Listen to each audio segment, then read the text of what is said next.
Hello दोस्तों, स्वागत है एक बार फिर आप सभी का आपके अपने YouTube चैनल पीएस क्लासेस पर, जिस पर आज के इस वीडियो लेक्चर से हम शुरू कर रहे हैं कक्षा 12 विषय रसायन विज्ञान के 7वें अध्याय, जिसका नाम है पी ब्लॉक के तत्व। जी हाँ स्टूडेंट, जैसे कि आप लोग बेहद ही ज़्यादा कमेंट कर रहे थे कि सर केमिस्ट्री का 7वां अध्याय जिसका नाम है पी ब्लॉक के तत्व पढ़ाइए, तो आज के ही वीडियो लेक्चर से हम स्टार्ट करेंगे पी ब्लॉक के तत्व नाम का एक चैप्टर। उस टाइम मैं बात करता हूँ इस लेक्चर को, ठीक है, अर्थात कहने का मतलब मेरा ये है कि पूरे टॉपिक्स को यानी पी ब्लॉक का जो तत्व है बिल्कुल जीरो लेवल से स्टार्ट करूंगा। और ये अगर एक बार पी ब्लॉक मेरे माध्यम से आप लोगों ने पढ़ लिया स्टूडेंट, ठीक है, तो आपको मैं विश्वास दिलाता हूँ कि लाइफ में कभी पी ब्लॉक के अंदर आपका कोई भी डाउट नहीं रहेगा स्टूडेंट, ठीक है। यानी आपके जितने भी डाउट हैं सारे पी ब्लॉक संबंधित क्लियर हो जाएंगे। लेकिन आपको ये जो जितने दिन ये लेक्चर चलेंगे स्टूडेंट, ठीक है, पी ब्लॉक से संबंधित ये आपको पूरे देखने पड़ेंगे, ठीक है। तो आइए बिना किसी देरी के शुरू करते हैं लेक्चर को और देखते हैं क्या है पी ब्लॉक, ठीक है स्टूडेंट। एक बार फिर से पता चलूं, बिल्कुल जीरो लेवल से लेकर के चलूंगा स्टूडेंट। यानी कहने का तात्पर्य मेरा ये है कि पीरियडिक टेबल में अर्थात आवर्त सारणी में पी ब्लॉक कहाँ से कहाँ तक फैला हुआ है, ठीक है, कितना हमें 12th क्लास में पढ़ना होता है, पी ब्लॉक के अंदर टोटल एलिमेंट्स कितने होते हैं, कितने एलिमेंट्स के बारे में हमें केवल पढ़ना है, सारा कुछ आज के वीडियो लेक्चर में बताने वाला हूँ स्टूडेंट, ठीक है। तो देखते हैं क्या है पी ब्लॉक के तत्व। देखिए स्टूडेंट, जैसे कि समय बचाने के लिए मैंने पहले एल्डिंग लगा रखा है class 12 chemistry lesson number 7 P block elements यानी पी ब्लॉक के तत्व और पार्ट नंबर 1, यानी आज का ये बिल्कुल पहला लेक्चर है स्टूडेंट और बिल्कुल बेसिक लेक्चर रहेगा। हम टोटल इसके पी ब्लॉक के बारे में बिल्कुल बारीकी से पढ़ेंगे स्टूडेंट, ठीक है। और इसको लेक्चर को देखना बेहद ही ज़्यादा जरूरी है, क्योंकि आगे जो लेक्चर आएंगे बेटा टोटल आज के लेक्चर पर बेस्ड होंगे स्टूडेंट, ठीक है। तो आज का लेक्चर आपने अच्छे से देख लिया स्टूडेंट, कवर कर लिया, तो आगे को कभी भी कोई प्रॉब्लम नहीं आएगी, पूरा पी ब्लॉक बिल्कुल हंसते हंसते फिनिश हो जाएगा स्टूडेंट, ठीक है। तो चलते हैं, सबसे पहले जानते हैं कि पी ब्लॉक के तत्व क्या होते हैं। पी ब्लॉक के तत्व क्या होते हैं? तो बेटा वे तत्व जिनमें अंतिम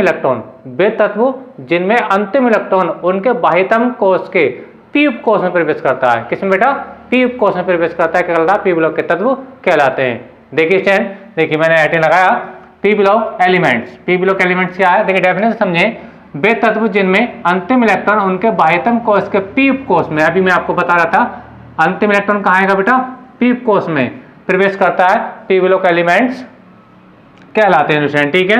इनके बाह्यतम कोश का इलेक्ट्रॉनिक विन्यास, इनके बाह्यतम कोश का जो इलेक्ट्रॉनिक विन्यास होता है बेटा वो क्या होता है? NH² और NP 1 to 6 का मीनिंग बेटा ये है, यानी आपके पी उपकोश में 1 इलेक्ट्रॉन से लेकर के अधिकतम 6 इलेक्ट्रॉन तक हो सकते हैं। ये कैसे होंगे अभी मैं सबको डिटेल से समझाऊंगा स्टूडेंट, ठीक है।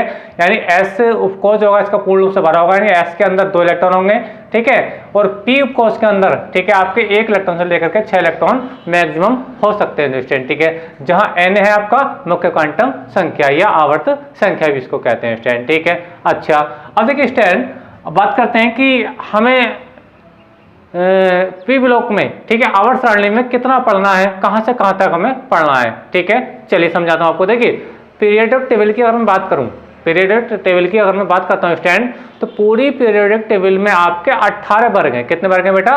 18 वर्ग या समूह है स्टूडेंट, जिसे ग्रुप भी कहते हैं, ठीक है। जिसमें हमें पी ब्लॉक जो पढ़ना होता है, हमें पी ब्लॉक कहां से कहां तक है? वर्ग नंबर 13 से। देखिए यहां समझे, मैं देखिए बता रहा हूं आवर्त सारणी में वर्ग 13 से, कहां से बेटा? वर्ग 13 से वर्ग 18 तक के जो तत्व वो पी ब्लॉक के तत्व कहलाते हैं। देखिए मैं आपको बता रहा हूं, आपने पीरियोडिक टेबल देखा होगा, उसमें टोटल कितने वर्ग होते हैं? 18 वर्ग होते हैं, ठीक है। कितने वर्ग होते हैं? 18 वर्ग होते हैं। उन 18 वर्ग में, ठीक है, वर्ग 13 से लेकर के वर्ग 18 तक, ठीक है, पी ब्लॉक के तत्व कहलाते हैं स्टूडेंट, ठीक है। यानी वर्ग 13 से वर्ग 18 तक का जो ब्लॉक है वो क्या बेटा? पी ब्लॉक है स्टूडेंट, ठीक है।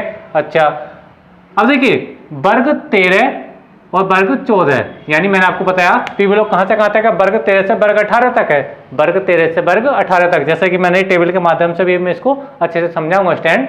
तो वर्ग 13 से वर्ग 18 तक पी ब्लॉक है, ठीक है, आवर्त सारणी में। लेकिन ये जो वर्ग 13 और वर्ग 14 है, यानी वर्ग 13, यानी आप देखिए ये वर्ग 13 है और ये वर्ग 14 है, ठीक है स्टूडेंट। इसको हमने क्या पढ़ रखा है बेटा? इसको हमने पिछली क्लास में अर्थात कक्षा 11 में इसको हमने पढ़ रखा है, ठीक है। यानी मैंने लिखा वर्ग 13 और वर्ग 14 के तत्वों का अध्ययन हम कक्षा 11 जैसे मैंने बताया मैं कर चुके हैं। अतः इस अध्याय में हम 7वें अध्याय में 12th क्लास में 7वें अध्याय में स्टूडेंट, ठीक है, हम केवल वर्ग 15, 16, 17, और 18 के तत्वों का अध्ययन करेंगे। कहने का मीनिंग बेटा ये है कि हम 12th क्लास में, ठीक है, वर्ग कहाँ से लेकर के वर्ग 15 से वर्ग 18 तक के तत्वों के बारे में पढ़ेंगे, जबकि वर्ग 13 और वर्ग 14 ये पी ब्लॉक है, पी ब्लॉक के तत्व हैं वर्ग 13 के और वर्ग 14 के तत्व, लेकिन हमने जो इसका अध्ययन किया वो कक्षा 11 में कर लिया है, ठीक है स्टूडेंट। अर्थात आपके सिलेबस में आपका वर्ग 13 और वर्ग 14 से कोई भी सवाल नहीं पूछा जाएगा स्टूडेंट आपसे एग्जाम में, ठीक है। तो हम वर्ग 13 और वर्ग 14 को नहीं पढ़ेंगे। एक बार मैं बताता चलूँ, पी ब्लॉक के तत्व हैं वर्ग 13 और 14 के, लेकिन ये कक्षा 11 में डिस्ट्रीब्यूट कर दिया गया है, यानी इसको हमने इसके बारे में कक्षा 11 में पढ़ा है। हमें 12 में कक्षा 12 में पढ़ने के लिए कौन कौन से वर्ग रहेंगे, वर्ग 15, 16, 17, 18 कुल मिला के 4 वर्ग हमें पढ़ने हैं स्टूडेंट, ठीक है। आयोग क्वेश्चन में आया होगा स्टूडेंट। देखिए अब देखिए, ये तो मैं आपको पहले ही बता चुका हूँ स्टूडेंट कि वर्ग 13 को हमें नहीं पढ़ना है, इसको मैं क्रॉस का चिन्ह लगा देता हूँ। वर्ग 14 को मुझे नहीं पढ़ाना है, ये मैं क्रॉस का चिन्ह लगा देता हूँ, क्योंकि ये जो सिलेबस है बेटा आपका कक्षा 11 का सिलेबस है। हमें कक्षा 12 में पढ़ना है, वर्ग 15 को पढ़ना है, वर्ग 16 को पढ़ना है, वर्ग 17 को पढ़ना है, वर्ग 18 को पढ़ना है, ठीक है सब। देखिए स्टूडेंट, देखिए अब मैं बात करता हूँ इसके आवर्त और वर्ग के माध्यम से समझाने की बात करता हूँ। देखिए जैसे आप जानते हैं, ये जो ये लाइन देख रहे हैं इस टाइप से, ये क्या कहलाते हैं बेटा, आपके आवर्त कहलाते हैं। क्या कहलाते हैं बेटा, आवर्त कहलाते हैं। और ये जो ऊर्ध्वाधर लाइन होती है ये आपके कहलाते हैं बेटा आपकी वर्गीय समूह कहलाते हैं, ठीक है। तो देखिए पी ब्लॉक कितने आवर्तों में फैला हुआ, पीरियोडिक टेबल में पी ब्लॉक कितने आवर्तों में, 1 2 3 4 5 6, यानी 6 आवर्त है, ठीक है, पी ब्लॉक के लिए। और वर्ग कितने हैं, वर्ग हैं 13 से लेकर के 18 तक, जिसमें हमें 13 14 को पढ़ना नहीं है, 15 16 17 18 को पढ़ना है, ठीक है। देखिए अब पी ब्लॉक में आवर्त नंबर 1 में, आवर्त नंबर 1 में पीरियड नंबर 1 ये आवर्त को दर्शा रहा है और ये इसको वर्ग को दर्शा रहा है, यानी ये आपके वर्ग आएंगे और ये आपके बेटा क्या आएंगे इधर से आवर्त आएंगे, यानी ये वर्ग होंगे और ये क्या होंगे इसके आवर्त होंगे, ठीक है। तो पी ब्लॉक में आवर्त नंबर 1 में, आवर्त नंबर 1 में केवल एक ही तत्व है और वो क्या है बेटा आपका हीलियम है। क्या है बेटा, हीलियम। इस बात को याद रखें। देखिए मैंने आपको बताया कि आवर्त 1 में, ठीक है, पी ब्लॉक में है ना, आवर्त 1 में एक ही तत्व और वो कौन है बेटा आपका हीलियम है। क्या है, हीलियम, ठीक है। अच्छा अब देखिए वर्ग 2 की, सॉरी आवर्त 2 की बात करूं, आवर्त 2 की और बात करता हूं, तो आवर्त 2 में, ठीक है, क्या तत्व है, 1 2 3 4 5 है, यानी बोरॉन से लेकर के नियोन तक के तत्व है। कितने तत्व में कुल मिलाकर 6, 1 2 3 4 5 6, लेकिन हमें इन दोनों के बारे में तो पढ़ना नहीं है, क्योंकि वर्ग 13 और वर्ग 14 हमारा, यानी इन तत्वों को हमें बिल्कुल भी नहीं पढ़ना है स्टूडेंट, इनके बारे में हम बिल्कुल भी नहीं पढ़ेंगे स्टूडेंट, ठीक है। अच्छा अब बात करते हैं, देखिए हमें पढ़ना किसके बारे में, पढ़ना किसके बारे में, हमें पढ़ना है वर्ग 15 16 17 18, वर्ग 15 16 17 और 18 को पढ़ना है स्टूडेंट, ठीक है। अच्छा अब देखिए जैसे इसकी डेफिनेशन से समझाया मैंने कि पी ब्लॉक के तत्व क्या होते हैं। देखिए अब उनको मैं एनालिसिस कर रहा हूँ, आपको बताना चाहता हूँ कि किस बेस पे इनको पी ब्लॉक के तत्व कहा जाता है, ठीक है। तो मैंने बता दिया कि डेफिनेशन है, वे तत्व जिनमें अंतिम इलेक्ट्रॉन उनके बाह्यतम कोश के पी कोश में प्रवेश करता है, ठीक है, पी ब्लॉक के तत्व कहलाते हैं। इनके बाह्यतम कोश का इलेक्ट्रॉनिक विन्यास NH2 Np1 होता है स्टूडेंट, ठीक है। चलिए मैं एक एग्जांपल लेकर के आप लोगों को समझा रहा हूँ स्टूडेंट, ठीक है। चलिए समझाता हूँ। देखिए मैं एक एग्जांपल ले रहा हूँ नाइट्रोजन का, किसका बेटा, नाइट्रोजन का। अब नाइट्रोजन की बात मैं करता हूँ। देखिए नाइट्रोजन आपका जो पीरियोडिक टेबल में आता है बेटा वो 7 नंबर पाता है, कितने पाता, 7 नंबर पाता है, यानी नाइट्रोजन के नाभिक में कितने प्रोटॉन थे, 7 प्रोटॉन होते हैं, ठीक है। 7 ही क्या होते हैं बेटा, इलेक्ट्रॉन होते हैं, ठीक है। अब इसका इलेक्ट्रॉनिक विन्यास दिखाता हूँ। इलेक्ट्रॉनिक विन्यास कैसे करते हैं, देखिए इसका 1s2 2s2 और 2p3, ये देखिए कहने का मतलब मेरा ये है कि जब मैं इसका इलेक्ट्रॉनिक विन्यास कर रहा हूं तो इसका अंतिम जो इलेक्ट्रॉन है, अंतिम इलेक्ट्रॉन कहाँ आ रहा है बेटा, पी उपकोश के अंदर आ रहा है। कहाँ बेटा, पी उपकोश के अंदर आ रहा है, क्योंकि हम पढ़ कर रहे हैं बेटा पी ब्लॉक पढ़ रहे हैं, तो अंतिम इलेक्ट्रॉन जो आएगा वो कहाँ आएगा बेटा, पी उपकोश के अंदर आएगा। आइए क्वेश्चन में आ रहा। अब देखिए वर्ग 15 है, वर्ग 15 है तो इसके बाह्यतम कोश में कितने इलेक्ट्रॉन होंगे, 5। वैसे भी आपको पूछ लिया जाए वर्ग 15 के तत्वों के बाह्यतम कोश में कितने इलेक्ट्रॉन होते हैं, तो 5 इलेक्ट्रॉन होते हैं। देखिए बाह्यतम कौन कौन सा, ये जो आपका बाह्यतम कोश है ये तो दूसरा कोश, यानी n बराबर कितना है, ये 2। देखिए n बराबर 2 मैं कैसे बता रहा हूँ, लेकिन नाइट्रोजन की बात कर रहा हूँ, तो कौन सा आवर्त मारा, दूसरा आवर्त मारा, यानी आवर्त संख्या यानी मुख्य क्वांटम संख्या कितनी है बेटा, 2 है, ठीक है। और इस कोश में कितने इलेक्ट्रॉन है कुल मिलाकर, तो 2 तो ये बेटा ये है और आपके 3 ही है, तो कुल मिलाकर कितने इलेक्ट्रॉन है, ये मिलकर 5 इलेक्ट्रॉन है इसके अंदर, है ना। कहने का मतलब ये है कि वर्ग 15 के तत्वों के बाह्यतम कोष में कितने इलेक्ट्रॉन होते हैं? 5 इलेक्ट्रॉन होते हैं। लेकिन फिर तो देखिए मैं फास्फोरस को लेकर के समझाता हूँ। फास्फोरस को समझे, देखिए फास्फोरस की बात कर रहा हूँ। देखिए 15 नंबर पर आता है स्टैंड, कितने पाता है ये? फास्फोरस 15 नंबर पे, ठीक है। इलेक्ट्रॉनिक विन्यास देखते हैं क्या होता है। देखिए 1s2, 2s2, 2p6, 3s2, ठीक है, और 3p3। देखिए stand 1s2, 2s2, 2p6, 3s2, 3p3। अब स्टैंड, अब देखिए अब हम जानते हैं कि बाह्यतम कोष कौन सा है इसका? ये वाला, ये बाह्यतम कोष है, ये बाह्यतम कोष में, यानी n बराबर कितना है आपका? 3 है। वहाँ अंतिम कक्षा में कितने इलेक्ट्रॉन है? देखो अंतिम इलेक्ट्रॉन कहाँ जा रहा है? पी में जा रहा है, ये तो बात पक्की है। अंतिम इलेक्ट्रॉन कहाँ आ रहा है? पी में आ रहा है, तो यानी पी ब्लॉक का तत्व कहलाएगा, ये तो पक्की बात है ना। तो देखिए अब 3 इलेक्ट्रॉन तो ये हैं और 2 इलेक्ट्रॉन ये है, तो कुल मिलाकर कितने इलेक्ट्रॉन हो गए? 5 इलेक्ट्रॉन हो गए। कितने हो गए बेटा? ये 5 इलेक्ट्रॉन हो गए। यानी वर्ग 15 के बाह्यतम कोष में कितने इलेक्ट्रॉन होते हैं? 5 इलेक्ट्रॉन होते हैं, ठीक है।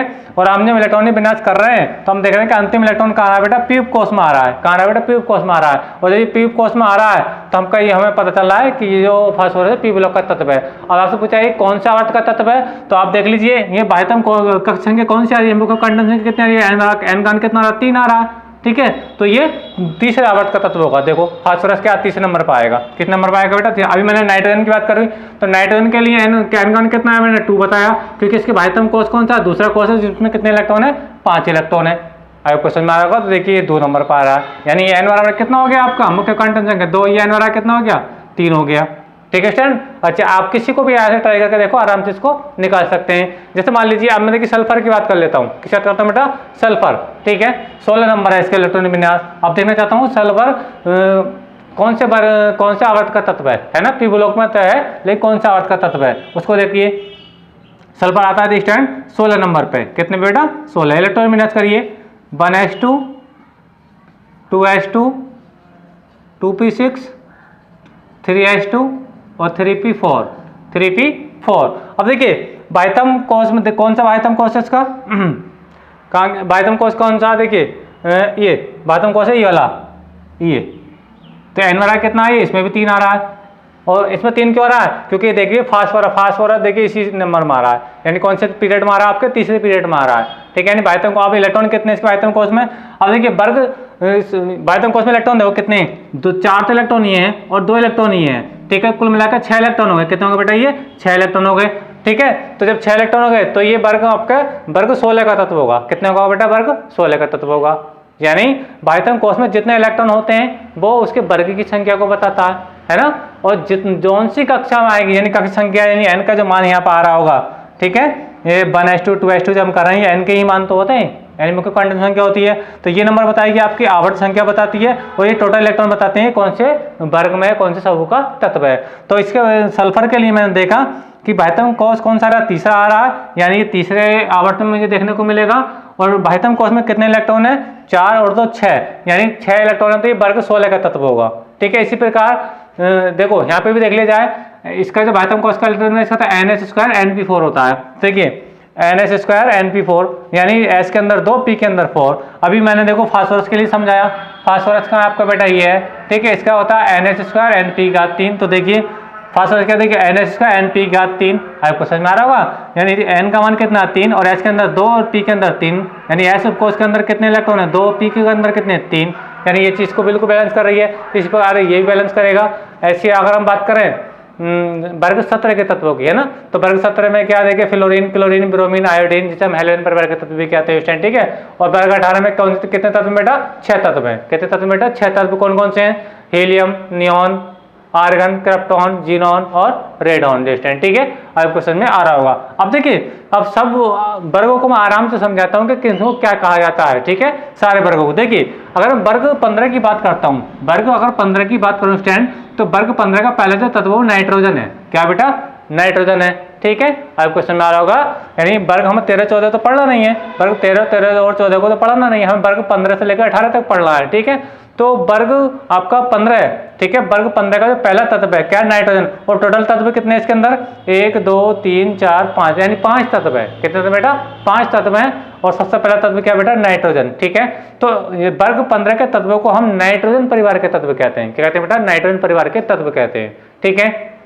अच्छा, और जिनको हम सामान्य भाषा में क्या कहते हैं बेटा, निकोजन कहते हैं, निकोजन, यानी सामान्य भाषा में हम इसको कहते हैं निकोजन कहते हैं। और इन तत्वों के यौगिकों को, इन तत्वों के यौगिकों को, जैसे नाइट्रोजन के यौगिक कैसे बनते हैं आपने देखा होगा, जैसे अमोनिया का निर्माण होता है, अमोनिया का निर्माण होता है।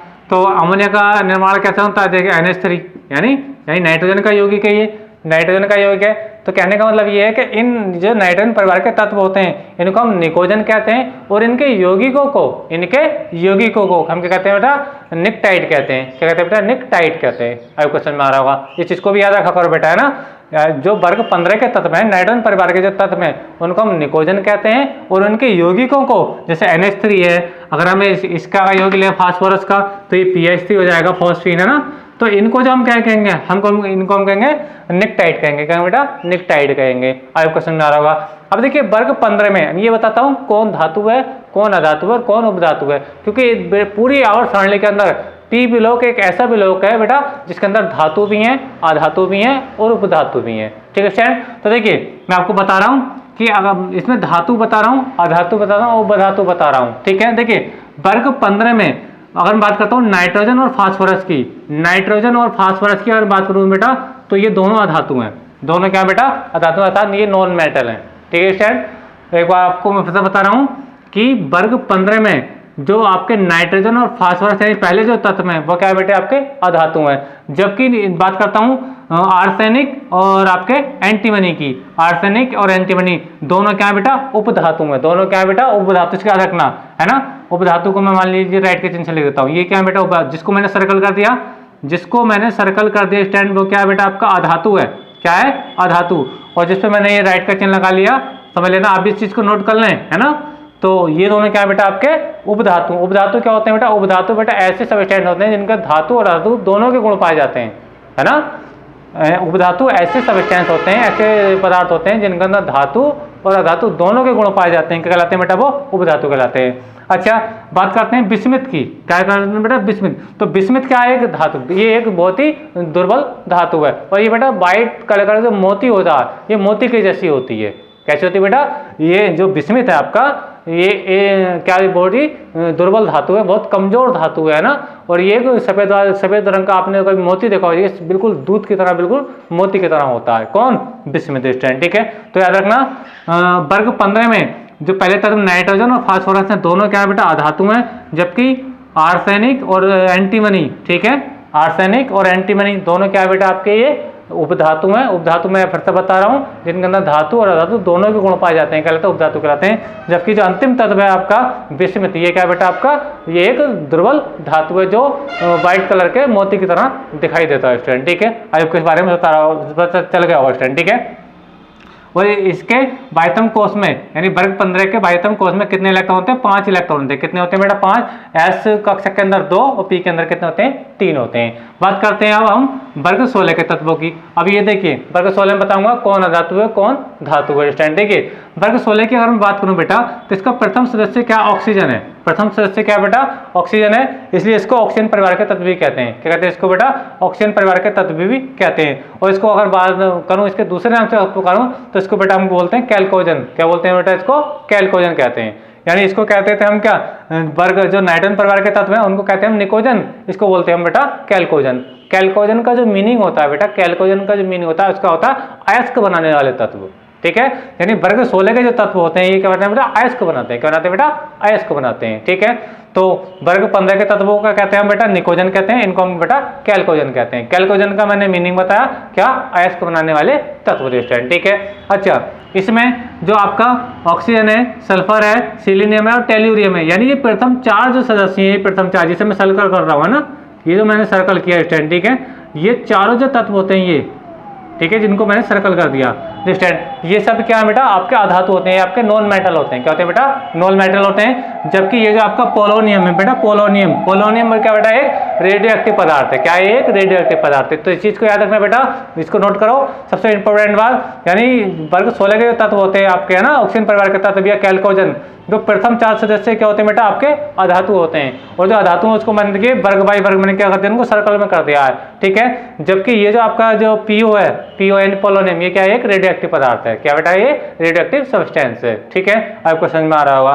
बात करते हैं हम वर्ग 17 की तो वर्ग 17 के तत्वों का बाह्यतम कोश का इलेक्ट्रॉनिक विन्यास कितना होता है NH2 NP5। NH2 क्या होता है NP5, यानी S उपकोश के अंदर 2 इलेक्ट्रॉन होंगे और P के अंदर कितने होंगे बेटा 5। चलिए एक एग्जांपल देकर समझा रहा हूं मैं। देखिए फ्लोरीन का एक एग्जांपल देता हूं। देखिए आपको मैं इसको साफ कर रहा हूं। देखिए फ्लोरीन में ले रहा हूं 9 नंबर पे है ना 1H2 2H2 और 2P5, ठीक है। 2 और 2 4 और 5 9 इलेक्ट्रॉन हो गए स्टैंड, ठीक है। अब देखिए बाह्यतम कोश में देखिए एन का कितना है ये 2, मुख्य कंटेंशन कितनी है 2, तो यहाँ देखिए क्या ये दूसरे आवर्त में आ रहा है। देखिए 2 फ्लोरीन बिल्कुल कौन सा नंबर मारा, दूसरे नंबर मारा है, यानी मुख्य कंटेंशन कितनी है 2 है स्टैंड, ठीक है। यानी इस चीज को देख करके आप आवर्त संख्या बता सकते हैं कि ये तत्व कौन से आवर्त का तत्व है स्टैंड, ठीक है। अच्छा अब बात करते हैं, देखिए बाह्यतम कोश में कितने इलेक्ट्रॉन है। देखो कोश तो आपका दूसरा ही है। अब दूसरे में एस में कितने 2 इलेक्ट्रॉन है, पी में कितने 5, तो कुल मिलाकर इनको ऐड करो तो कितने इलेक्ट्रॉन हो गए, 7 इलेक्ट्रॉन हो गए। यानी इसके बाह्यतम कोश का इलेक्ट्रॉनिक विन्यास क्या था NH2, यानी एस के अंदर 2 इलेक्ट्रॉन और पी के अंदर कितना होता है बेटा 5, तो देखिए पी के अंदर 5 इलेक्ट्रॉन है, ठीक है। कुल मिलाकर के बाह्यतम कोश में 7 इलेक्ट्रॉन होते हैं। कितने इलेक्ट्रॉन है बेटा 7 इलेक्ट्रॉन होते हैं। और बेटा इसके अंदर कितने तत्व हैं, इसके अंदर भी 5 तत्व हैं। कितने तत्व हैं बेटा 5 तत्व हैं, ठीक है। 5 तत्व कौन से, फ्लोरीन क्लोरीन ब्रोमीन आयोडीन और एस्टेटीन, ठीक है। अब इसमें मैं बताता हूँ कौन धातु है कौन अधातु है कौन उपधातु है।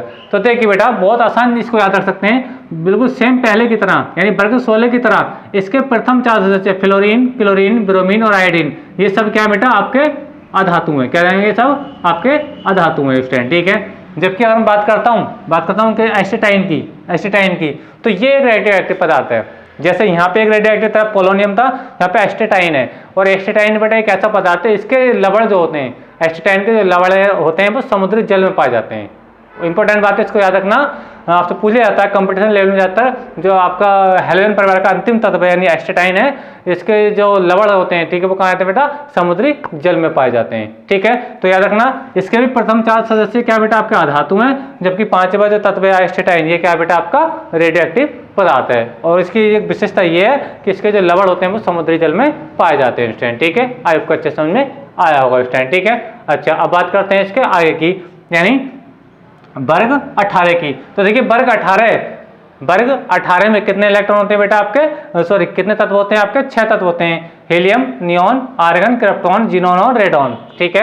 अब देखिए ये सारे के सारे क्या हैं, ये सारे के सारे क्या होती हैं बेटा अकरीय गैसें होती हैं। अकरीय गैसें होती हैं। अकरीय गैसें क्यों होती हैं बेटा, क्योंकि इसके अंतिम और बाह्य कोश पूर्ण रूप से बिल्कुल भरे होते हैं। यानी ये जो आप helium neon argon krypton xenon और रेडॉन देख रहे हैं, ये सब क्या बेटा अकरीय गैसें होती हैं। और इसमें अकरीय गैसों के साथ साथ एक बार और बता चलूं, इनके बाहरी तथा आंतरिक कोश होते हैं पूर्ण रूप से भरे हुए होते हैं। अब देखिए यहाँ पे एक आपको अपवाद देखने मिलेगा। वो अपवाद क्या है, इस हीलियम को अगर मैं बात करूं तो हीलियम का जो एटॉमिक नंबर कितना है 2, तो इसका जो इलेक्ट्रॉनिक विन्यास होता है वो कितना होता है बेटा 2 होता है। कितना होता है बेटा 2 होता है, ठीक है। यानी हीलियम का जो इलेक्ट्रॉन है वो पी कोश के अंदर नहीं जाता है, पी कोश में नहीं जाता। जैसे कि आप पी देख रहे हैं तो हीलियम के अंदर 2 इलेक्ट्रॉन थे, वो पहली कक्षा में, यानी एस यानी ये केवल NH2 को ही फॉलो करता है, यानी इसके अंदर पी कक्षा अवेलेबल नहीं होता है, ठीक है। बाकी फिर इससे नीचे की अगर बात करता हूँ, जैसे नियॉन है तो नियॉन की बात कर लेता हूँ। देखिए मैं यहाँ पे इसका इलेक्ट्रॉनिक विन्यास करके दिखा रहा हूँ नियॉन का।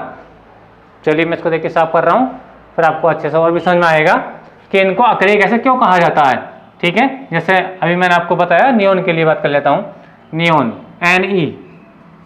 Ne 10 नंबर पर आता है, इलेक्ट्रॉनिक विन्यास 1H2 2H2 2P6। तो देखिए ध्यान से 2 और 2 कितने हो गए 4, 4 और 2 कितने हो गए 10 हो गए, 2 और 2 4 और 6 10 हो गए, है ना। अब बात करते हैं इसके बाह्यतम कोश में, तो बाह्यतम कोश क्या है, इसका दूसरा कोश है, यानी n बराबर कितना है 2। तो आप देख सकते हैं n बराबर 2 तो क्या है दूसरे आवर्त में है नियॉन, बिल्कुल दूसरे, देखो बिल्कुल दूसरे आवर्त में आ रहा है, ठीक है। आवर्त संख्या तो यहाँ से पता चल गया। अब बाह्यतम कक्षा में कितने इलेक्ट्रॉन है, देखिए बाह्यतम कक्षा में 2 इलेक्ट्रॉन तो ये है और कितने 6 ही हैं, यानी कुल मिलाकर दूसरी कक्षा में 8 ही इलेक्ट्रॉन होते हैं। 2 को इलेक्ट्रॉनिक विन्यास जब करते हैं पाउली के अनुसार 2, 8, 18 इस टाइप से करते हैं, तो बाह्यतम का यानी दूसरी कक्षा में कितने इलेक्ट्रॉन होते हैं 8 इलेक्ट्रॉन होते हैं। तो यानी देखो पी के अंदर अधिकतम इलेक्ट्रॉन कितने होते हैं 6 ही होते हैं। तो कुल मिला के बाह्यतम कक्षा में कितने इलेक्ट्रॉन है 2 और 4 को जोड़ोगे तो कितना आएगा, ये आपका 8 आ जाएगा, ठीक है। अर्थात इसका एस कक्षक और पी कक्षक यानी इसके सारे कक्षक यानी बाहरी कक्षक और आंतरिक कक्षक पूर्ण रूप से बिल्कुल भरे होते हैं। किनके, अक्रिय गैसों के, यानी इनमें रासायनिक बंध बनाने की प्रवृत्ति नहीं होती है, अर्थात इनकी क्रियाशीलता बहुत ही कम होती है कि बिल्कुल नहीं होती, ऐसे कह लीजिए स्टूडेंट, ठीक है। तो याद रखें कि इनको हम क्या कहते हैं, वर्ग 16 के वर्ग 18 के तत्व को शून्य वर्ग के तत्व भी कहा जाता है। शून्य वर्ग के साथ साथ हम वर्ग इनको अकरीय गैसें भी कहते हैं, यानी उत्कर्ष गैसें भी कहा जाता है। अकरीय गैसें कहने का मतलब मेरा ये है कि इनके बाहरी और भीतरी कोष पूर्ण रूप से भरे होते हैं, अर्थात ये रासायनिक बंध नहीं होता, अर्थात रासायनिक अभिक्रिया में भाग नहीं लेते स्टूडेंट, ठीक है। अच्छा, तो ये मैंने आपको सब कुछ बताया। देखिए, तो ये जो मैंने सर्कल कर दिए हैं बेटा, ये क्या आपकी बेटा अधातु है, और जो मैंने ये आपके में राइट के चिन्ह लगाए ये आपकी क्या बेटा उपधातु है, और ये आपका क्या है धातु है, ये आपका रेडियोएक्टिव तत्व है, ये भी आपका रेडियोएक्टिव तत्व है, और ये भी सब क्या है बेटा आपकी गैस है, यानी ये भी सब क्या है अधातु है स्टूडेंट, ठीक है। तो इस बात को अच्छे समझ में आपको आया होगा पी ब्लॉक के अंदर, ठीक है स्टूडेंट।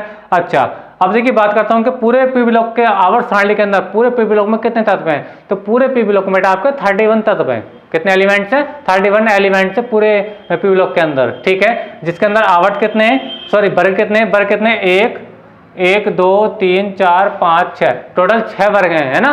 कितने वर्ग हैं, 6। वो कहाँ से कहाँ तक, 13 से वर्ग 18 तक 6 वर्ग हैं, ठीक है। अब इसमें टोटल जो तत्व हैं, जब इसको आप काउंट करोगे तो 1 2 3 4 5 6 7 8 9 10 11 12 13 14 15 16 17 18 19 20 21 22 23 24 25 26 27 28 29 30 31, यानी आपके 31 तत्व हैं। आपके पी ब्लॉक में 31 तत्व हैं बेटा, कितने 31 तत्व हैं, ठीक है। लेकिन 12th क्लास में हमें इन जो वर्ग 13 और वर्ग 14 के जो 10 तत्व में, क्योंकि इसमें भी 5 तत्व में, इसमें भी 5 तत्व में, तो हमें 10 तत्वों को तो पढ़ना नहीं है, यानी हमें 12th क्लास के अंदर 10 तत्वों के बारे में नहीं पढ़ना। ये पी ब्लॉक है, लेकिन ये कक्षा 11 का सिलेबस है डिस्टेंट, जबकि 10 को अगर 31 में 10 माइनस करते हैं तो आपके बचे 21 तत्व।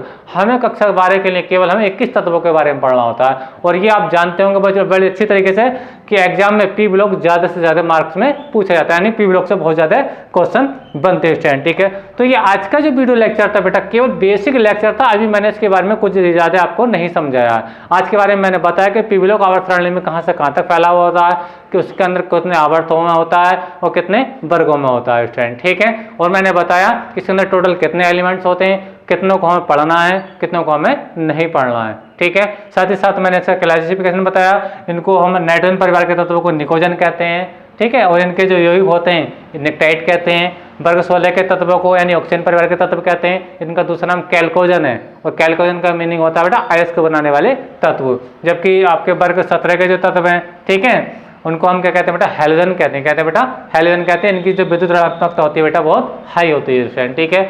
और वर्ग 18 यानी वर्ग 0 के जो तत्व होते हैं बेटा, ये सब क्या अकरीय गैसें हैं, क्या है बेटा ये अकरीय गैसें हैं, ठीक है। इनके आंतरिक और बाहरी पूर्ण कक्षक जो होते हैं पूर्ण रूप से भरे होते हैं, अर्थात ये रासायनिक बंध बनाने की या रासायनिक अभिक्रिया में भाग लेने की प्रवृत्ति नहीं रखते हैं स्टूडेंट, ठीक है। अच्छा, ये आपको समझ में आया होगा स्टूडेंट।